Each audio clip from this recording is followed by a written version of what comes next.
Hello, welcome to Season Buds. நம்ம இன்னைக்கு பார்க்க போற ரெசிபி ரொம்பவே ஹெல்த்தியான black rice halwa எப்படி செய்யறதுன்னு தான் பார்க்க போறோம். சோ இந்த halwa வந்து சாப்பிட்டீங்கன்னா கண்டிப்பா அடுத்த டைம் கண்டிப்பா ட்ரை பண்ணுவீங்க. அந்த அளவுக்கு ரொம்ப டேஸ்டா இருக்கும். சோ ரொம்ப ஹெல்த்ஃபுல்லான ஒரு black rice வந்துட்டு பாத்தீங்கன்னா பவர்ஃபுல் ஆன்டிஆக்சிடென்ட் இருக்கு. நோய் எதிர்ப்பு சக்தியை அதிகரிக்கக்கூடிய ஒரு அரிசி. சோ இந்த அரிசியில நம்ம இந்த மாதிரி ஸ்வீட் செஞ்சு சாப்பிடும்போது இன்னும் எல்லாரும் விரும்பி சாப்பிடுவாங்க. சோ கண்டிப்பா ட்ரை பண்ணி பாருங்க. வீடியோ மறக்காம ஃபுல்லா பாருங்க. வாங்க இப்போ வீடியோக்குள்ள போலாம். So black rice எடுத்துறோம். இது வந்து நம்ம நல்லா 12 மணி நேரம் ஊற வச்சிட்டு டைரக்ட் சன்லைட்ல நல்லா காய வச்சிட்டு அதுக்கு அப்புறமேட்டு மாவா அரைச்சு எடுத்துக்க போறோம். சோ இதுல உள்ள நன்மைகள் என்னன்னு பாத்தீங்கன்னா இது வந்து பவர்ஃபுல் ஆன்டிஆக்சிடென்ட் இருக்குன்னு ஆல்ரெடி சொல்லியாச்சு. ஃபைபர் ஜாஸ்தியா இருக்கு, அயர்ன் புரோட்டீன் இருக்கு. இதை எல்லாருமே சூப்பர் ஃபுட்னு சொல்றாங்க. வெயிட் லாஸ் பண்றவங்க எடுத்துக்கலாம். இப்போ இதை நம்ம மாவா எடுத்துருக்கோம். 200 கிராம் black rice flour வந்துட்டு எடுத்துக்கலாம். இந்த அல்வா செய்யறதுக்கு black rice flour தான் வந்துட்டு பார்த்தீங்கன்னா மெயின் இன்கிரிடியன்ட். இப்போ வாங்க எப்படி அல்வா செய்யறதுன்னு பார்த்தரலாம். அதுக்கு ஒரு கடாயில் ஒரு டேபிள் ஸ்பூன் நெய் விட்டு நமக்கு வேணுங்கிற நட்ஸை வந்துட்டு நம்ம ஃப்ரை பண்ணிக்கலாம். முந்திரி, பாதாம், பம்கின் சீட்ஸ், இல்லைனா வந்துட்டு குக்கும்பர் சீட்ஸ், திராட்சை எது வேணாலும் நீங்கள் எடுத்துக்கலாம். அது நமக்கு எந்த மாதிரி ஆட் பண்ணணுமோ அந்த மாதிரி ஆட் பண்ணிக்கலாம். ஸோ இப்போ நான் முந்திரியும் பம்கின் சீடும் எடுத்திருக்கேன். நெய்யில் நல்லா வறுத்துட்டு நம்ம வந்து வேறு பவுலில் ட்ரான்ஸ்ஃபர் பண்ணிட்டு அந்த நெய் அப்படியே வச்சுருக்கலாம். ஸோ பார்த்திங்கன்னா நல்லா பொன்னிறமாக வறுத்தாச்சு. இது நான் வந்துட்டு அந்த நட்ஸை மட்டும் ட்ரான்ஸ்ஃபர் பண்ணிவிட்டு அதே கடாயில் அந்த நெய்யில் நம்ம எடுத்து வச்சுருக்க அரிசி மாவையும் சேர்த்துக்கலாம். இப்போ நெய்லேயே வந்துட்டு நல்லா வதக்கணும். உங்களுக்கு அரிசியோட வாசனம் வர வரைக்கும் நீங்கள் நல்லா வதக்கணும். ஸோ அரிசியை வந்து ரோஸ்ட் பண்ணணும்னு சொல்லுவாங்க. ஏன்னா அப்போ தான் உங்களுக்கு அல்வா நல்லாயிருக்கும் டேஸ்ட்டாக. ஸோ இது கூடவே நம்ம வந்துட்டு 2 டேபிள் ஸ்பூன் கோதுமை மாவு சேர்த்துக்கலாம். 100 கிராமுக்கு 1 டேபிள் ஸ்பூன். நான் 200 கிராம் எடுத்துருக்கிறதுனால 2 டேபிள் ஸ்பூன் கோதுமை மாவு சேர்த்துருக்கேன். ஸோ இது வந்து உங்களுக்கு நல்ல பிளெண்டிங்கை கொடுக்கும். அதனால தான் இப்போது இது ரெண்டுத்தையுமே நல்லா வறுத்துக்கலாம். ஒரு 5 to 7 மினிட்ஸ் ஆகும் வறுக்கிறதுக்கு.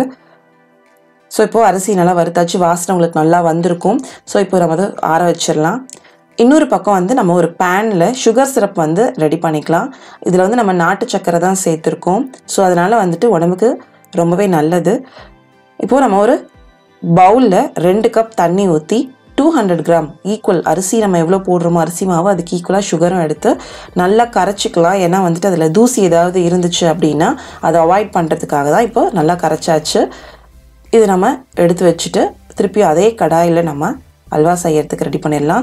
மெயினாக அல்வா செய்யறதுக்கு பேஸ் வந்து ரொம்ப திக்காக இருக்கணும். அப்போ தான் உங்களுக்கு அடி பிடிக்காது. ஸோ இப்போது நம்ம ஃபஸ்ட்டு அடுப்பை ஆன் பண்ண வேண்டாம். எல்லாத்தையும் மிக்ஸ் பண்ணிவிட்டு அதுக்கப்புறமேட்டு அடுப்பை ஆன் பண்ணிக்கலாம். இல்லைனா சீக்கிரம் வந்துட்டு உங்களுக்கு அடி பிடிச்சிரும். அதனால் ஃபஸ்ட்டு நம்ம கடாயை வச்சுட்டு அதில் வறுத்த அரிசி கோதுமை மாவு சேர்த்துடலாம். அது கூடவே வந்துட்டு ஸ்வீட்லெஸ் கோவா, சர்க்கரை இல்லாத பால்கோவா 100 கிராம் சேர்த்துக்கலாம். இப்போ நம்ம கரைச்சி வச்ச நாட்டு சக்கரை கரைசலை வந்துட்டு வடிகட்டி சேர்த்துக்கலாம்.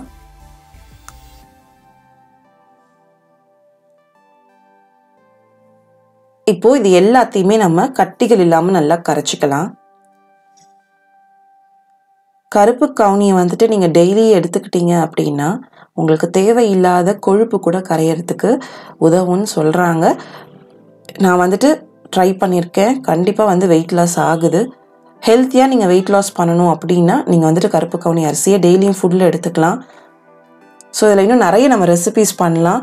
எல்லாருமே வந்துட்டு சீக்கிரம் பண்ணணும், ரொம்ப இன்ஸ்டண்ட்டாக தயாரிக்கணும் அப்படின்னு நினைக்கிறதுனால தான் வந்துட்டு இந்த மாதிரி ட்ரெடிஷ்னல் ரைஸ்லாம் நிறைய பேர் யூஸ் பண்ணுறதில்ல. பட் வந்துட்டு ஹெல்த் முக்கியம் அப்படின்னு நினச்சா கண்டிப்பாக இந்த மாதிரி ட்ரை பண்ணி தான் ஆகணும். ஸோ இப்போது நம்ம நல்லா கரைச்சாச்சு. இப்போது இதை வந்து நம்ம அடுப்பை ஆன் பண்ணிவிட்டு கிண்ட வேண்டியது தான் உங்களுக்கு கெட்டி ஆகிற வரைக்கும். ஒன்ஸ் நீங்கள் எல்லாத்தையும் நல்லா கட்டி இல்லாமல் கரைச்சிட்டிங்கன்னா அடுப்பை ஆன் பண்ணிவிட்டு குக் பண்ண ஆரம்பிச்சிருங்க. ஸோ இப்போ நல்லா கெட்டியானதும் 100 ml வந்து பால் சேர்த்துக்கலாம். திருப்பி இந்த பால் நல்லா உள்ளே இழுத்து திருப்பி வந்து அகைன் உங்களுக்கு நல்லா லூசன் ஆகி அதுக்கப்புறம் திக்காகும். ஸோ அல்வா நார்மலாக நம்ம கிண்டுற மாதிரி தான் இதுவும். ஸோ கைவிடாமல் கிளறணும் அப்படின்னா கொஞ்சம் அடிப்பிடிக்காமல் பார்த்துக்கலாம். இப்போது இந்த பாலையும் நல்லா அப்சர்வ் பண்ணது பாருங்கள். திருப்பியும் வந்து நல்லா லூசன் ஆயிடுச்சு. திருப்பி இது திக்காகணும். நம்ம அந்த அரிசி குக் ஆகிறதுக்கும் டைம் கொடுக்கணும். இப்போ நம்ம நெய் சேர்த்துக்கலாம். நம்ம 100 கிராம் நெய் சேர்க்க போகிறோம். கொஞ்சம் கொஞ்சமாக சேர்த்து நீங்கள் வந்துட்டு கிளறிக்கோங்க. ஒரு டேபிள் ஸ்பூனாக ஆட் பண்ணிவிட்டு ஸோ இப்போ நெய் உள்ளே இழுத்து திருப்பி திக்காகும் போது அகைன் நீங்கள் வந்துட்டு நெய் ஆட் பண்ணிக்கோங்க.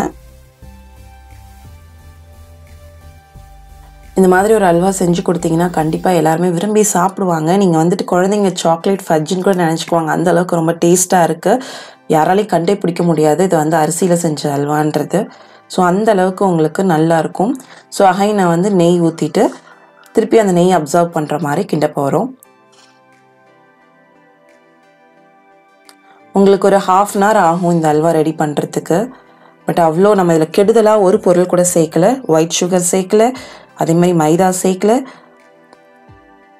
ஸோ வந்து நெய்யும் வந்து வீட்டு நெய் தான் சேர்த்துருக்கோம். ஏலக்காய் தூள் 2 டீஸ்பூன் சேர்த்துக்கலாம் ஃப்ளேவருக்காக. இப்போ அதையும் நல்லா மிக்ஸ் பண்ணிவிட்டு நம்ம ஆல்ரெடி வறுத்து வச்சுருக்க கேஷ்யூ நட்ஸ் பம்ப்கின் சீட்ஸையும் சேர்த்துக்கலாம். இப்போ நம்ம இது எல்லாத்தையும் நல்லா மிக்ஸ் பண்ணிக்கலாம். மிக்ஸ் பண்ணிவிட்டு உங்களுக்கு நெய் விடணும். நல்லா நெய் வந்துட்டு நீங்கள் கிண்ட நெய் உங்களுக்கு வெளில வரணும். அந்த மாதிரி வரும்போது உங்களுக்கு அல்வா ரெடி ஆயிரும். ஸோ இனி நம்ம நெய் சேர்க்க போகிறதில்ல. இனி நம்ம நல்லா குக் பண்ணிவிட்டு அந்த நெய் வர வரைக்கும் நல்லா கிண்ட போகிறோம். உங்களுக்கு பார்த்தீங்கன்னா நான்ஸ்டிக்கியாக வரும், நல்லா ஷைனிங்காக இருக்கும், பார்க்கும் போது கிளாஸி லுக்காக இருக்கும். ஸோ இப்போ பார்த்தீங்கன்னா அல்வா ரெடி ஆயிடுச்சு. கையில் நீங்கள் எடுத்து பார்த்தீங்கன்னா உங்களுக்கு கையில் ஒட்டாமல் வரும். டேஸ்ட்டும் சூப்பராக இருக்குது. ஸோ பார்த்தீங்கன்னா நெய் பாருங்கள் உங்களுக்கு அப்படியே வெளில வருது. ஸோ அவ்வளோதாங்க, அல்வா ரெடி. ஸோ கண்டிப்பாக ட்ரை பண்ணி பாருங்கள். ஒரு ஹெல்த்தியான அல்வா. நீங்களும் ட்ரை பண்ணி பார்த்துட்டு மறக்காமல் நம்ம சேனலை சப்ஸ்கிரைப் பண்ணுங்கள், ஷேர் பண்ணுங்கள், கமெண்ட் பண்ணுங்கள். உணவே மருந்து, மருந்தே உணவு, அதுவே நம் பாரம்பரியம். தேங்க்ஸ் ஃபார் வாட்சிங் திஸ் வீடியோ.